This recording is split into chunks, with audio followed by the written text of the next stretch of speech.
We are here in front of the Tricastin Nuclear Center. We can see the water vapor getting out of the cooling towers of the enrichment plant. And we also see the two chimneys of the nuclear plant, very small chimneys.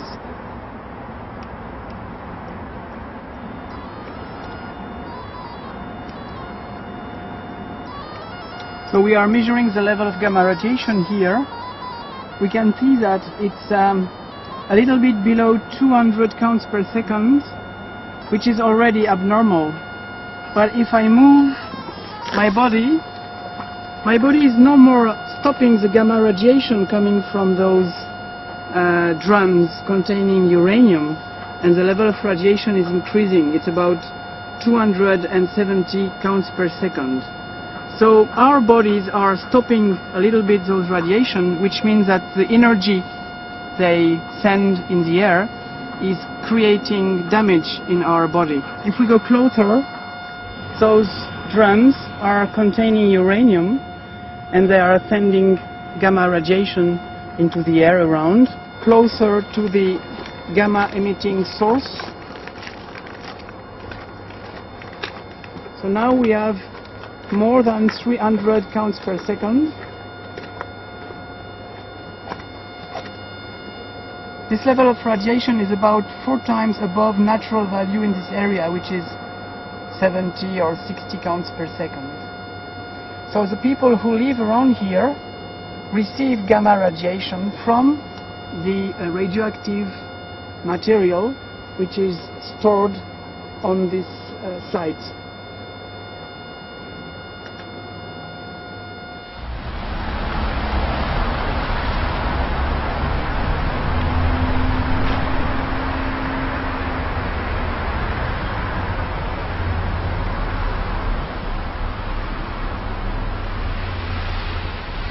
Uranium. Isn't it like a chemical? Yeah, it's like a chemical, isn't it? No, I don't know what it is. Well, is it a country? No. It is like, isn't it like a bit like plutonium? Yeah. Is it? Like some sort of explosive or something like that. Uranium? Uranium. What's that? A nuclear thing. I don't know in English what it's called. It's a nice thing, I might say. It's used for good and for bad. That's the stuff that they make nuclear stuff out of? Yeah, that's dangerous. Uranium? How you mean?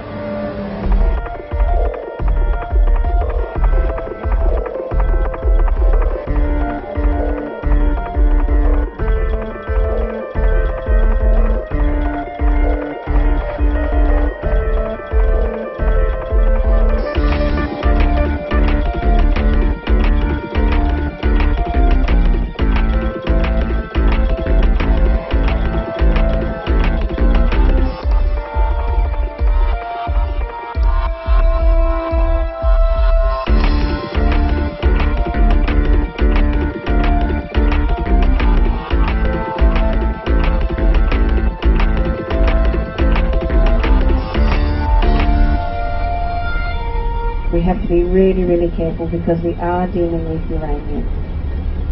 On the corner here is emergency services. On the right, this is where our big medical centre is.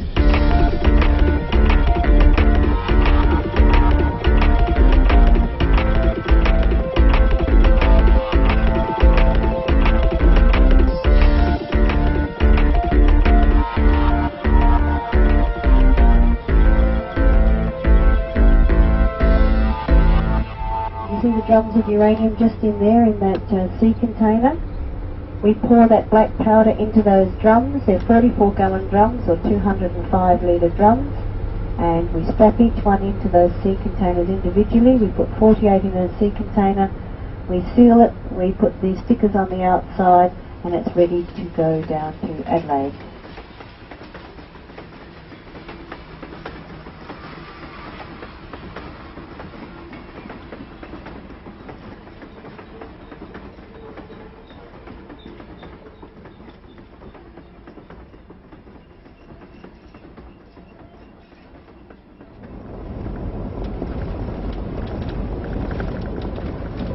no one knows enough about it, especially up here. They're not familiar because all that stuff's all new stuff to the people that are living up within this area. And when mining companies do come in to the towns to talk about and advise the communities of what's going to happen, they don't tell you the potential dangers of that mining. They tell you all the good things that's going to happen. What about four big uranium mining within a radius of 50 kilometres or well, Roxbury's about 100 from here, but if you go to the east you're probably looking at 50 kilometres. So say within a radius of 150 kilometres you've got about 3 or 4 big mines, uranium mining, that's going to happen. Any minerals or anything like that was seen by Aboriginal people as poison, and they never touched that, they never went near that. There's always stories that and they're terrible stories, they're bad stories, saying that you shouldn't go near that place because that is a bad place, that place is poisonous.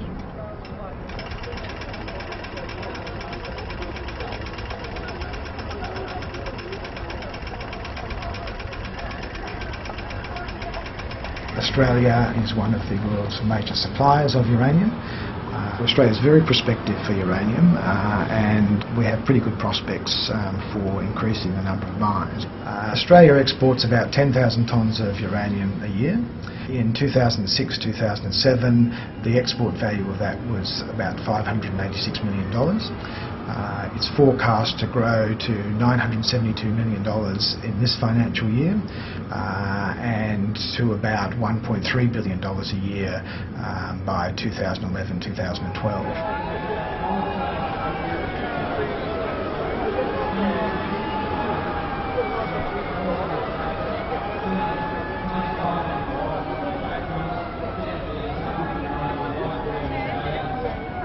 Uranium, in our eyes, is a very special mineral. It's unlike any other mineral on Earth.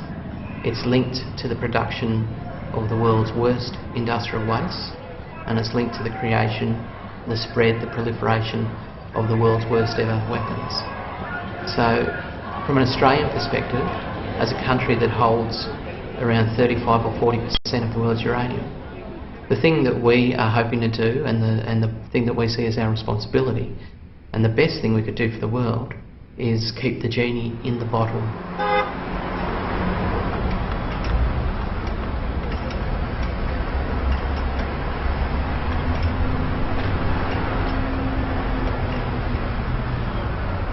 The Australian Bureau of Agriculture and Resource Economics has identified 15 to 20 uranium prospects which could potentially become mines in the next 10 or 15 years.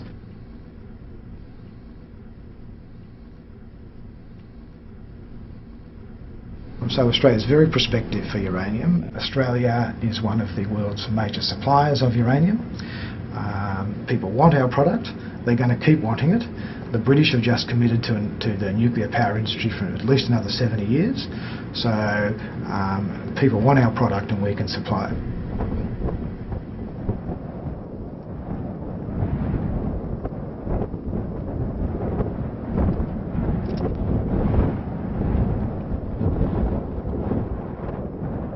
And what we're looking for here is bush onion. And bush onion will grow in this soft area like that. Like this here, it's pretty soft ground, see? So you would know in an area, if you're looking for bush onion, you would look in an area like this. And if it's a bit hard, sometimes you'll find a bit clayey.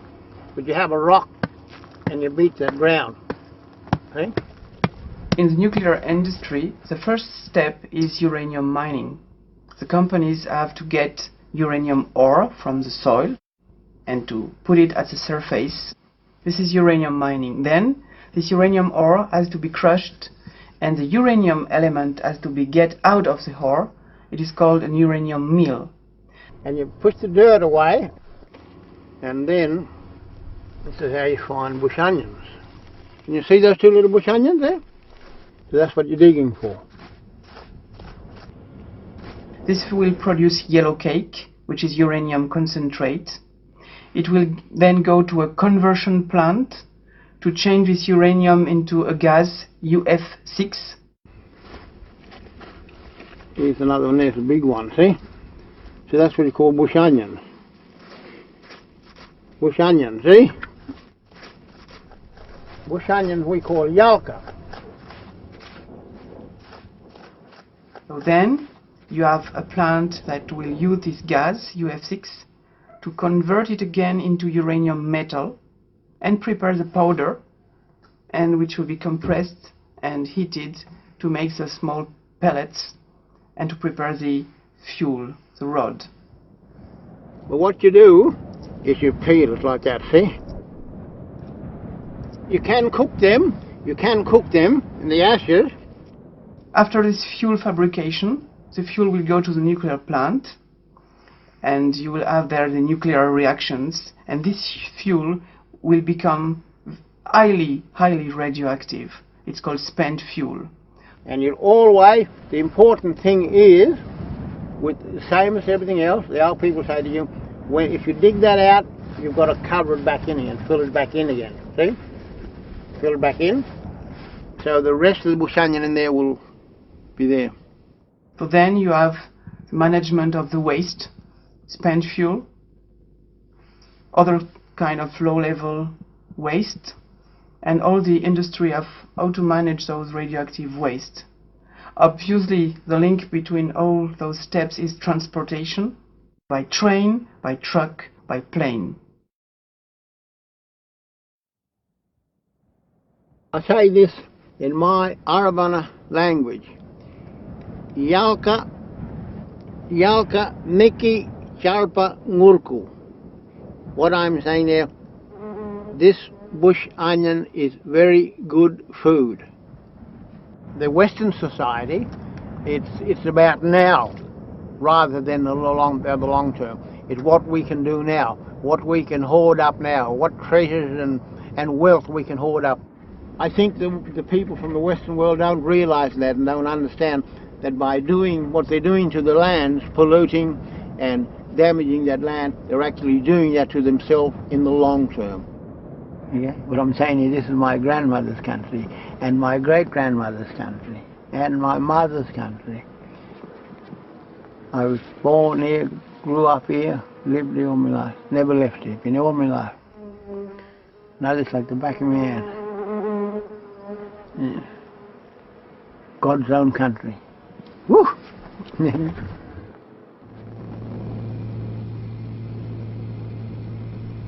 We have real concerns in Australia about the long-term impacts of uranium mining.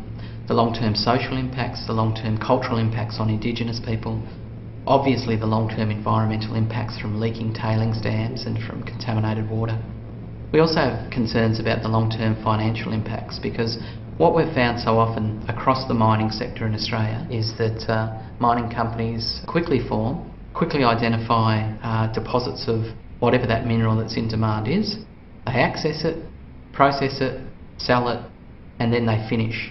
And what we have is a funny situation. We have a legal requirement and a legal recognition in some of the authorities and guidelines and regulations about uranium mining that says the mining company has a responsibility for 10,000 years to isolate and contain radioactive tailings at mines. The mining industry says it'll all be okay, it'll all be good, trust us, it'll be clean and safe, we'll all get jobs, we'll all get rich. And then we look at the reality of the mining industry. We look at a reality of leaks and spills. We look at a reality of secrecy and denial. We see a reality of underperformance and cover-up. We see a reality of a lack of responsibility and of company after company walking away from their long-term responsibilities. So it's one thing, the words are one thing, the actions are another. And the actions also have to be measured over the length of the threat. And the threat is thousands of years at least. It all began the year that I was born, back in 1955. They started processing uranium from a radium hill. The site operated from about 1955 to 1960. And then it went into receivership, and then they started processing mineral sands. and that was operating till about 1962. The company then parted ways with Port Pirie but left the site as it was, so it was unfenced, and there were 6 tailings dams left there. And so the local children used to play and swim in those tailings dams with the radioactive waste. And then in the 1970s, a local group of the Friends of the Earth was formed, and they campaigned very heavily to have the site fenced and to have radioactive signs put up.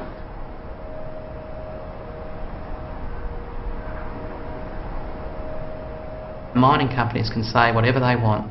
Politicians can say whatever they want. In a decade, they won't be a politician anymore. In 2 decades, they won't be a mining company anymore. In 4 decades, they won't be alive anymore. Against the spectrum of 10,000 years of threat, their promises are pretty hollow.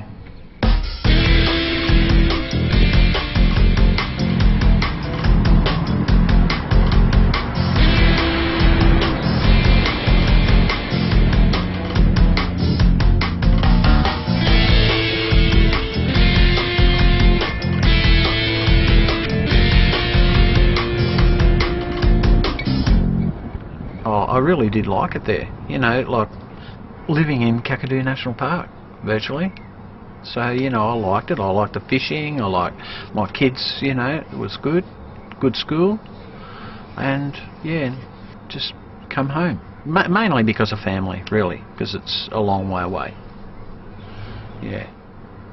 About 18 months after I come home, I started forgetting things and, you know, leaving things everywhere and getting run down, so I went and seen the doctor and had some blood tests, and I've got hairy cell leukemia, which I've, you know, had to have chemo, and had my spleen out, and luckily enough I'm still here today.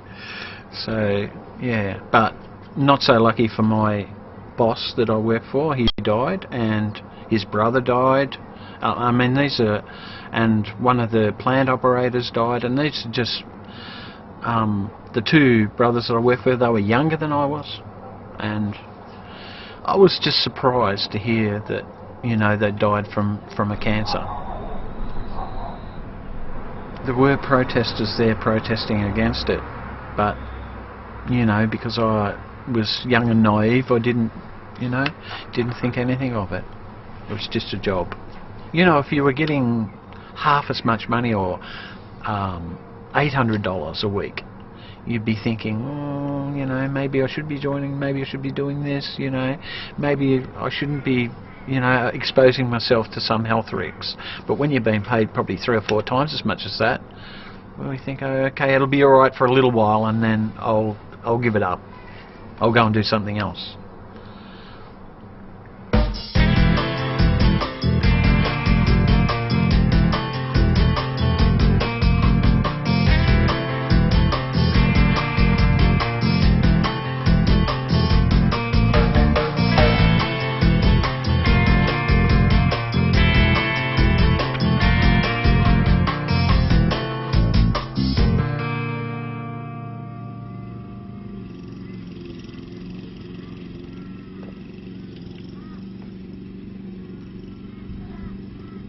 At the moment we're about 5,500 people.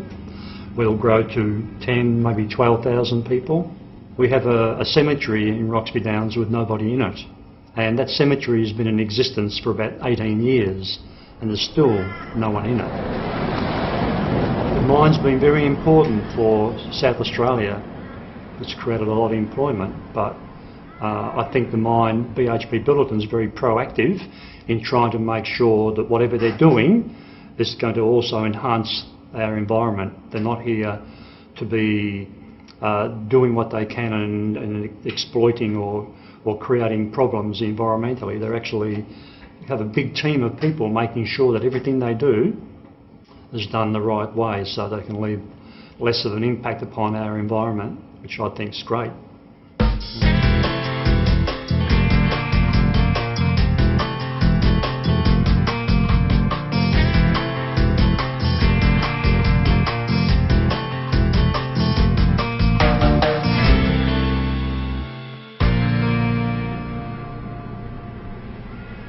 I don't work for BHP Billiton. I work for local government, as I said, but I do know that BHP Billiton are fanatical almost on safety.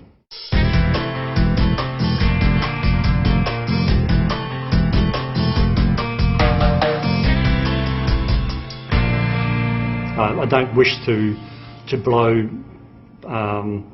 sing BHP Billiton's praises, but it's a fact. They are, everything they do, they're trying to make sure that it's going to come at a, less of an impact damage, be more, hopefully, a chance to mine, but also to be respectful of the resources around them, natural resources, and so I think they're doing that.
Well, apparently there was some yellow cake found in the township in containers. But I'd know nothing about that. That's only what I heard, so I really couldn't comment on that, because if that happened, that's absolutely, BHP Billiton would be absolutely, screaming with shock and I don't know. I've never heard that. I can't say I've heard it. I've heard it on a grapevine, but not factual, so I wouldn't know. But yeah, I find it hard to believe. But again, I don't work for BHP Billiton, and I've got no reason to defend them. But I do know, as I said before, the safety procedures are extremely important to them. And if that ever did happen, there would be serious ramifications without doubt. Yeah, but I don't know. It's only been a grapevine thing. I couldn't say that's a fact.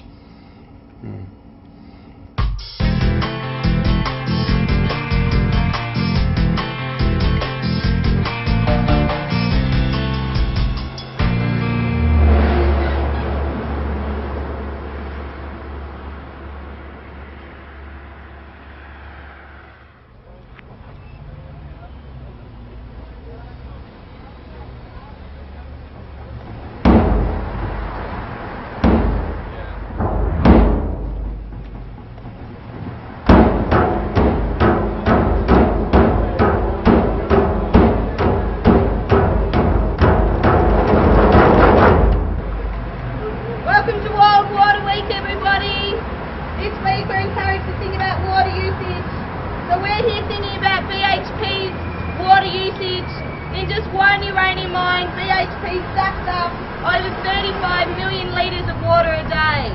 35 million litres of water every day goes into the BHP Roxbury Downs uranium mine. We don't think this is okay, and we're happy to stand up in silly suits on waste barrels, be late for work, and hang around here because we don't think it's good enough for Australians. It's not good enough for the people who are going to use our uranium overseas. We're all on one planet, and we need to conserve our water across the world so we can have water for future generations, not for toxic uranium mines.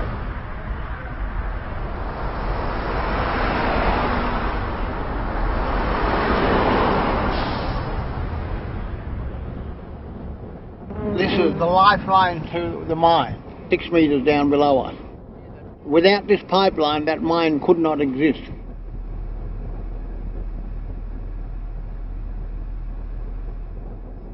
And that's coming from the Great Artesian Basin. Without this pipeline here, that mine could not survive. At the moment, the mine draws on the Great Artesian Basin for its water supply. It in fact uses about 3/4 of its allowable arrangement. It doesn't draw all that it has to do, and what the studies of that show and what the regulation of that shows is that the Great Artesian Basin is sustainable, notwithstanding the fact that the Olympic Dam draws on it for its water supply.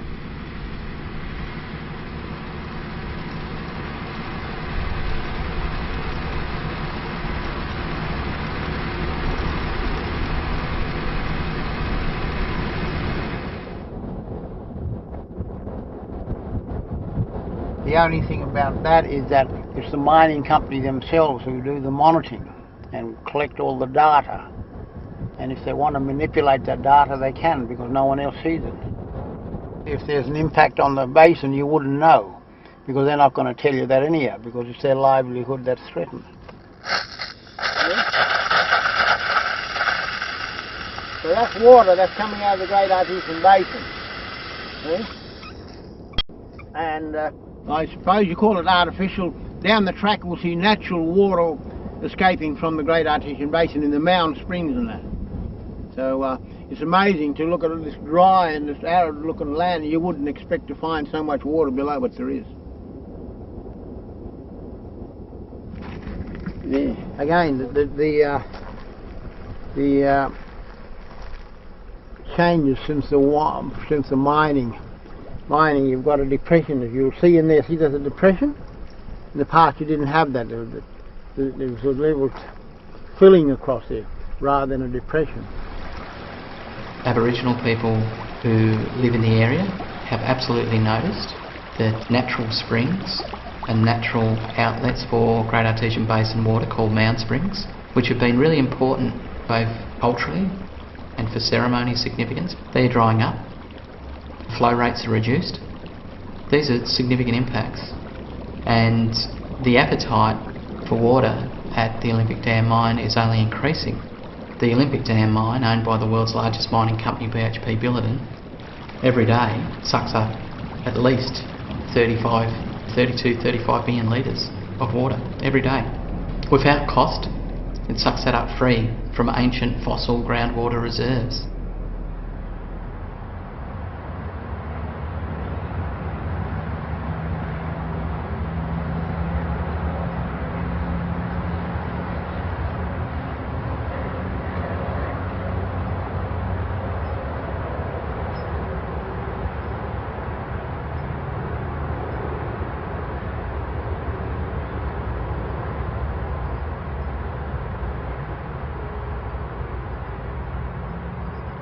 If you get this uranium and you bring it at the surface, the companies will make a sort of selection.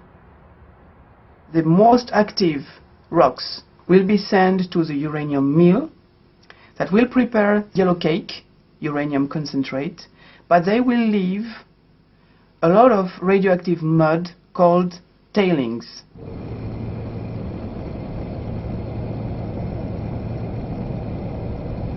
Remember that tailings are a problem with, tailings are an issue with all mines. So you have to manage tailings with all mines, and you have to manage tailings with uranium mines as well. And the two ways of doing that are either to build what are called tailings dams, which at the end of the life of the mine are capped with ore and made safe. Or secondly, to put the tailings back into the mine and cover them over. Both of those ways are both best practice and environmental best practices, engineering best practice and environmental best practice.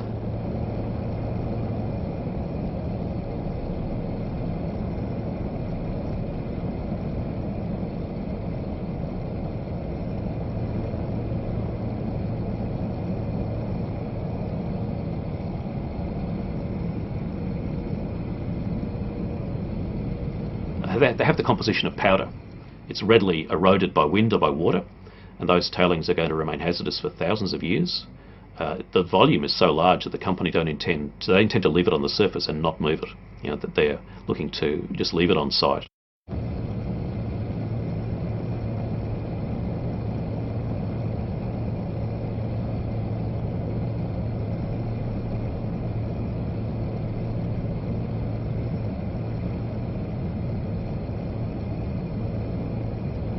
Some people say that tailings are benign or neutral and that they're not a problem. Tailings are in fact less radioactive and less dangerous than the materials from which they come, because the uranium oxide, as the uranium ore, has been extracted.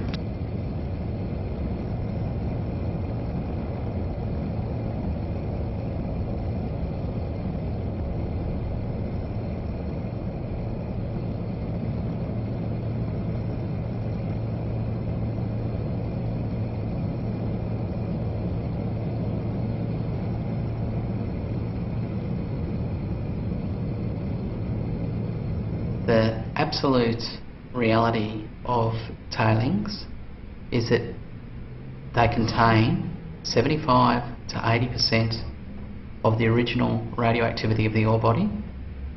The only radioactive element that is taken out in the process is uranium-308, which is one of a host of elements. And that material, which was previously secure and inert, has now been broken up and mobilised.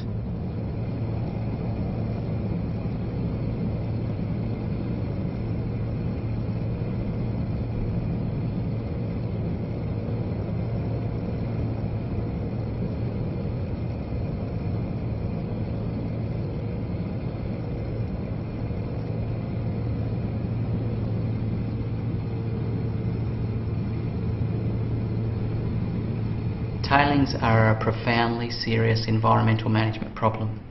Those who downplay the seriousness of this problem either have not read the technical detail, or they have read that technical detail and they've decided that that's not as important as the profit bottom line. Uranium mining in Australia is heavily regulated. It's heavily scrutinised. There are laws at the national level. There are laws governing environmental protection at the national level. There are laws governing environmental protection at the state level. There are laws governing the mining of uranium and the transport of uranium.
We are trying to overtake this truck, which is transporting uranium from the concentration plant to the enrichment plant, and probably when we will overtake him, we will measure excess radiation in our car.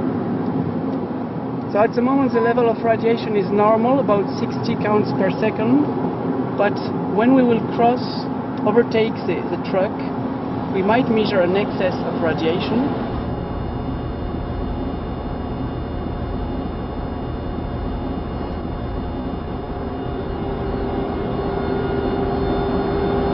It's much higher than the natural radiation level, which is about less than 100.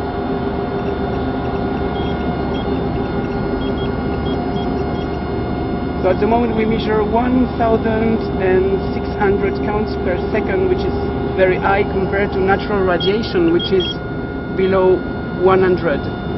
And you will see that the level of radiation will decrease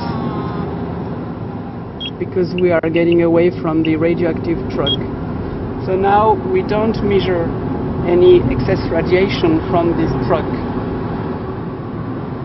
In France, we had approximately 200 uranium mines. Today, they are all closed, but the contamination is still there. So we checked, I would say, approximately 20 of those uranium mines in France, and we discovered the same problems everywhere. Water contamination, sediments in lakes and rivers contamination, aquatic plants contamination, the fact that radioactive rocks from the mine have been reused even for constructing buildings or roads, and the problems are the same at all different mines.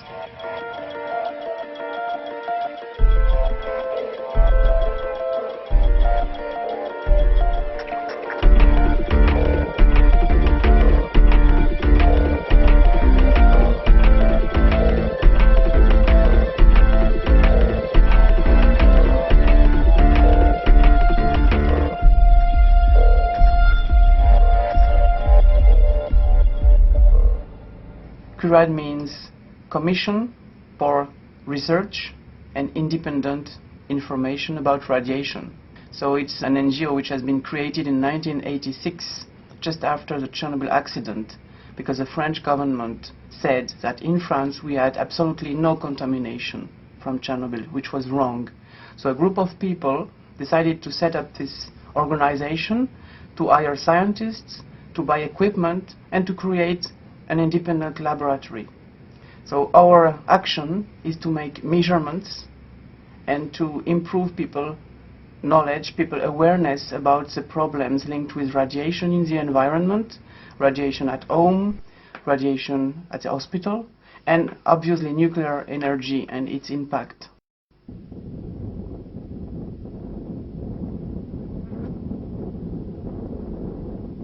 You know, those radiations, alpha, beta, gamma, they carry a lot of energy. For example, a typical gamma radiation will have an energy of, for example, 1 million electron volts, while the visible light from the sun has an energy of 1 or 2 or 3 electron volts.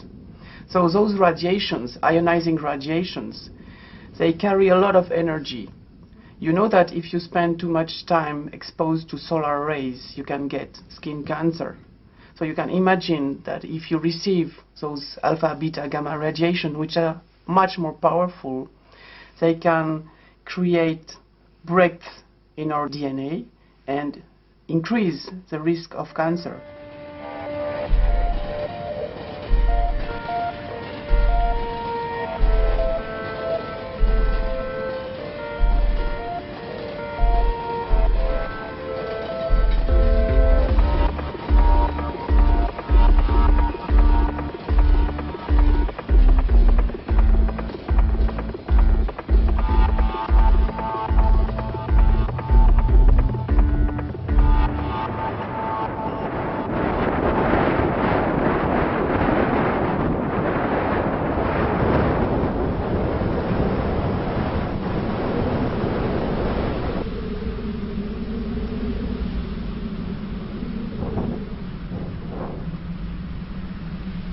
Es gibt historische Gründe für die Ablehnung der Atomenergie, die sind nach wie vor richtig, zum Teil sogar verschärft.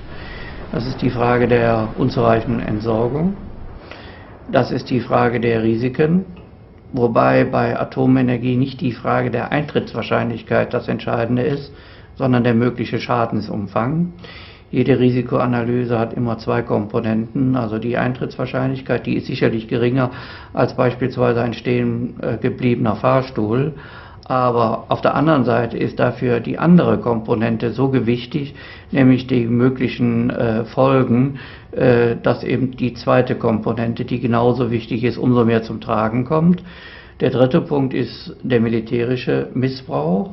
Und der vierte, der in den letzten Jahren verstärkt dazugekommen ist, ist der terroristische Missbrauch, der vielfältige Komponenten hat, die anfangen von Atomüberfällen durch beispielsweise Terroristen bis hin zu der Frage gezielter Flugzeugabstürze.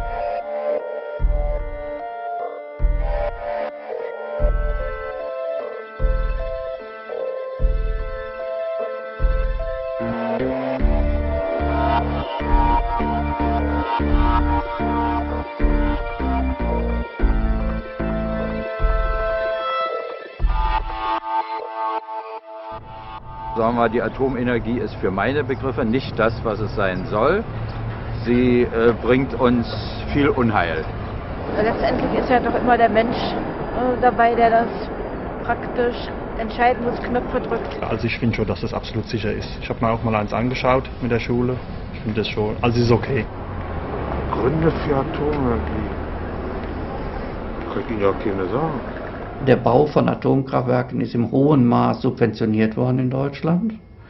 Und nach etwa 15, 16 Jahren nach unserer Einschätzung ist ein Atomkraftwerk, vielleicht nach 18, aber das ist die höchste Frist, die ich kenne, ist ein Atomkraftwerk abgeschrieben. Und danach verdient man verdammt viel Geld mit dem Atomkraftwerk. Und insofern ist das eigentliche Interesse nicht der Neubau, sondern alte Anlagen, solange es geht, zu nutzen. Gründe. Das ist am billigsten, das denke ich mir mal. Ja, es gibt Studien, die das berechnen. Diese Studien existieren und sagen, dass es ca. 1 Million Euro pro Tag sind, die ein Betreiber durch das Weiterlaufen der Atomkraftwerke hier gewinnt. Und die Energieversorger können sehr teuren Strom zurzeit verkaufen, weil an der Leipziger Börse der Strompreis sehr viel höher ist. Und das wird aber den Verbrauchern in Rechnung gestellt, sodass ein Atomkraftwerk schon wirklich eine sehr preisgünstige Variante für den jetzigen Energieversorger ist. Viele Verbraucher interessiert das gar nicht. Also ob sie jetzt erneuerbare Energie nutzen oder ob sie Atomenergie nutzen. Der Verbraucher merkt ja nicht, was er aus der Steckdosen rauskriegt. Ich finde es gut, weil es ist billiger Strom. Ja, das ist am billigsten ist. Zurzeit.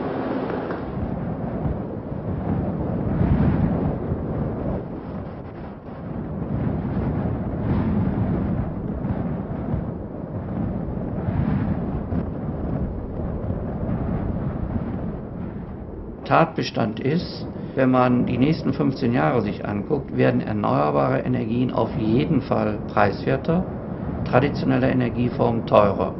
Und spätestens also Jahre 2020 werden die Erneuerbaren im Schnitt preisgünstiger sein. Also alternative Energien ist ein Schlagwort, das eigentlich nicht mehr zeitgemäß ist. Wir haben im Wesentlichen die Energiewirtschaft hat sich im Wesentlichen der Ressourcen an Kohle, an Öl und an Gas bedient. Das muss zurückgehen, weil diese Ressourcen verschwinden.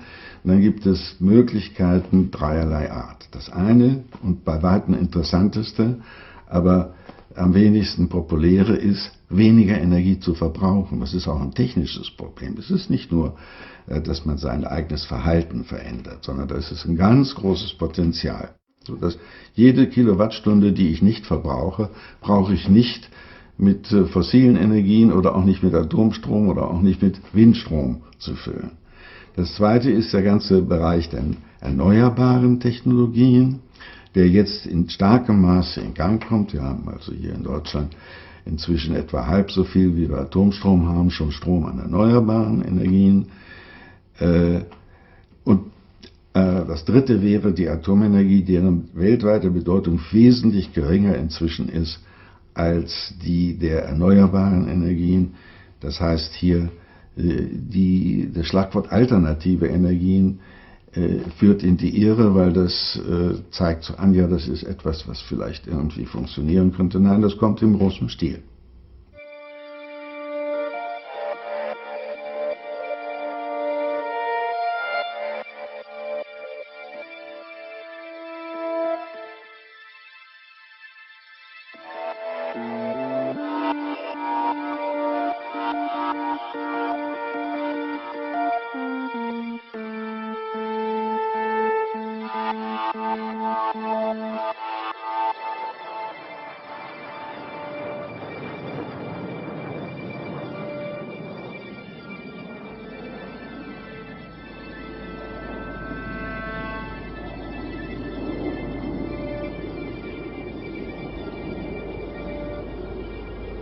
Wir haben eine intensive Debatte beispielsweise in der Enquete-Kommission des Deutschen Bundestages schon in den 80er Jahren, Ende der 80er Jahre gehabt.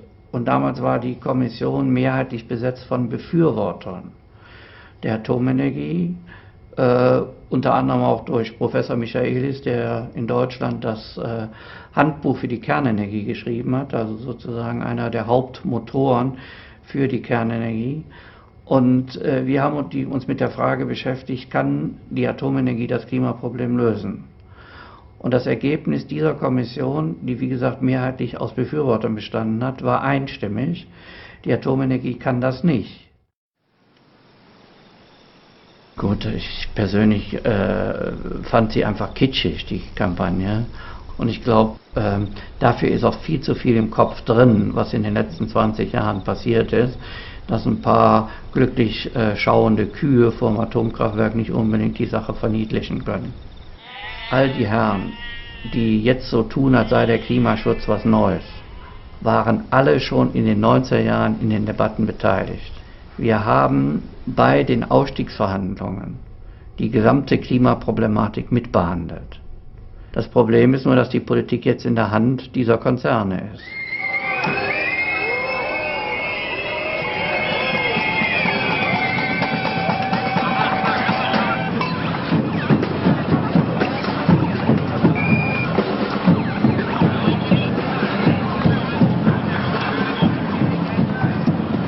Politik reagiert vor allen Dingen, insbesondere in Demokratien, Gott sei Dank haben wir einen, auf das, was Wahlen betrifft. Und wenn die Menschen sich wehren gegen die Atomenergie, weil hier das Atomkraftwerk daneben ist, dann fängt die Politik an, sich daran zu orientieren. Das war in Deutschland der Fall. Das hat dazu geführt, dass in der rot-grünen Koalition der Atomausstieg sich durchgesetzt werden konnte, von dem nicht sicher ist, dass er wirklich dann funktioniert. Aber wenn die Menschen hier in diesem Lande überhaupt nicht spüren, was an Umweltschädigungen im australischen Busch passiert, dann gibt es auch keine Rückwirkung auf die Politik. So ist die Welt gestrickt.